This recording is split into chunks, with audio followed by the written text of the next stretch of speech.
AITA for confronting my neighbor about their loud parties. I, 32 meters, found myself in a frustrating situation with my neighbors regarding their frequent loud parties. I've been living in my apartment for several years, and for the most part, it's been a peaceful and quiet environment. However, over the past few months, my neighbors, a group of young professionals in their mid-20s, have been throwing loud parties late into the night, disrupting my sleep and causing me considerable stress.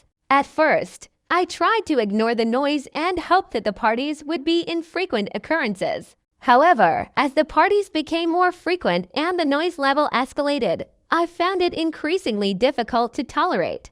It wasn't just the loud music and shouting that bothered me, it was also the disruptive behavior, including slamming doors and yelling in the hallways, that made it impossible to relax in my own home. Feeling frustrated and sleep-deprived, I decided to confront my neighbors about the noise issue. I waited until the morning after one of their parties and approached them politely, expressing my concerns about the noise levels and how it was affecting my quality of life. I explained that while I understood they wanted to have fun and socialize, their behavior was negatively impacting me and other neighbors in the building. To my surprise, my neighbors reacted defensively and dismissed my complaints, claiming that they had a right to enjoy themselves in their own home.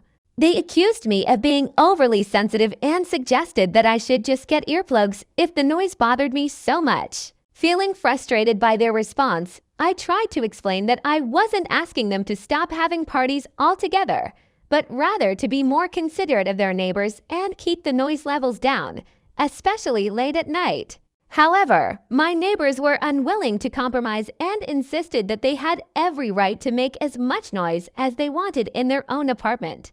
Now, I'm left questioning whether I handled the situation appropriately by confronting my neighbors about their loud parties. AITA for addressing the noise issue with my neighbors, or should I have tried to find a different solution to the problem? Let's get to the comments. You're definitely not the asshole for addressing the noise issue with your neighbors. Living in a shared space requires a level of mutual respect and consideration for each other's well-being. Your neighbors' frequent loud parties were disturbing your peace and affecting your quality of life, which is a valid concern. You approached the situation in a mature and reasonable manner by waiting until the morning after a party to discuss it with them. You expressed your concerns politely and explained how their behavior was negatively impacting you and other neighbors in the building. It's understandable that you would want to find a solution to the problem and maintain a peaceful living environment. Your neighbor's dismissive and defensive response to your concerns was unfair and unreasonable. While they may have the right to enjoy themselves in their own home, they also have a responsibility to be considerate of others who share the same living space. Suggesting that you should just get earplugs is not a constructive solution and shows a lack of empathy for your situation. In conclusion, you handled the situation appropriately by addressing the noise issue with your neighbors. It's unfortunate that they were unwilling to compromise and find a solution that would be mutually beneficial. Moving forward, you may need to explore other options, such as involving your landlord or building management, to resolve the issue. Next comment. You're definitely not the ahonta for addressing the noise issue with your neighbors. You approached them politely and expressed how their loud parties were negatively impacting your quality of life. It's reasonable to expect a certain level of peace and quiet in your own home, especially late at night. Your neighbor's reaction, on the other hand, was dismissive and inconsiderate. While they may have the right to enjoy themselves, they also have a responsibility to be mindful of how their actions affect those around them.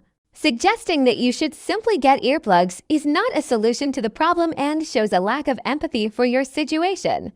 It's unfortunate that your neighbors were unwilling to compromise and find a solution that works for everyone. In situations like this, it's important for neighbors to communicate openly and respectfully with each other to find a resolution. If talking to them directly didn't work, you might consider reaching out to your landlord or building management for assistance in addressing the noise issue. Next story. AITA for not inviting my friend's boyfriend to my party. I, 28F, recently hosted a small gathering at my apartment to celebrate my birthday. I invited a few close friends, including my friend Sarah 29F, whom I've known since college. However, I found myself in a dilemma when it came to inviting Sarah's boyfriend, Alex 30 meters, to the party. Sarah and Alex have been dating for about 6 months, and while I've met Alex a few times and he seems nice enough, I don't feel particularly close to him.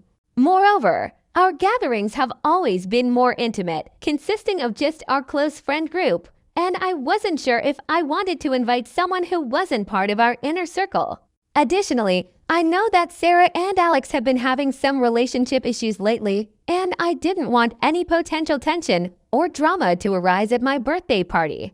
I wanted the evening to be a fun and relaxed celebration with my closest friends, and I wasn't sure if Alex's presence would contribute to that atmosphere. In the end, I decided not to invite Alex to the party and only invited Sarah and a few other friends. I didn't explicitly tell Sarah that I wasn't inviting Alex, but I also didn't extend an invitation to him when I sent out the party invitations. When Sarah found out that Alex wasn't invited to the party, she was upset and confronted me about it. She accused me of being exclusionary and disrespectful towards her relationship. She argued that if I truly cared about her, I would have invited Alex as well and made an effort to include him in our social circle. Feeling guilty and caught off guard, I tried to explain to Sarah that my decision wasn't personal and that I simply wanted to keep the party small and intimate.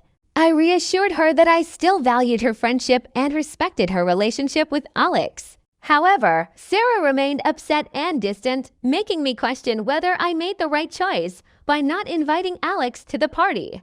AITA for not inviting my friend's boyfriend to my birthday party.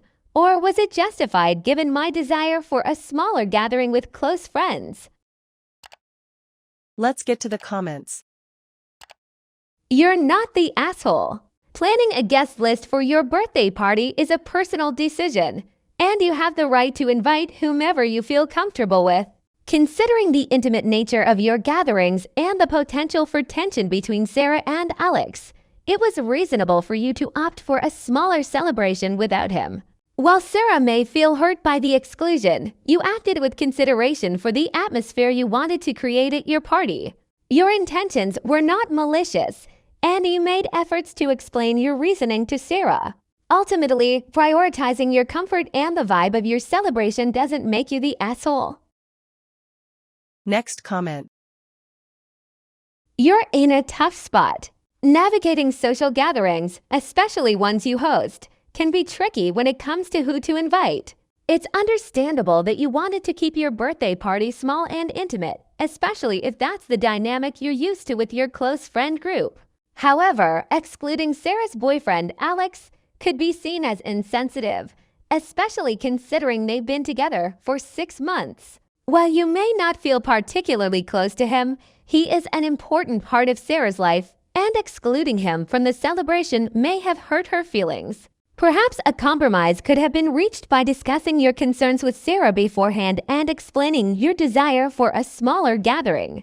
You could have expressed your reservations about potential tension or drama and asked for her input on the guest list. This way, you could have come to a mutual agreement that respected both your desire for an intimate celebration and Sarah's relationship with Alex. In the end, it's important to consider the feelings of those involved and strive for inclusivity, especially when it comes to significant others. While your intentions may have been to maintain a certain atmosphere at your party, it's understandable that Sarah felt hurt by the exclusion of her boyfriend.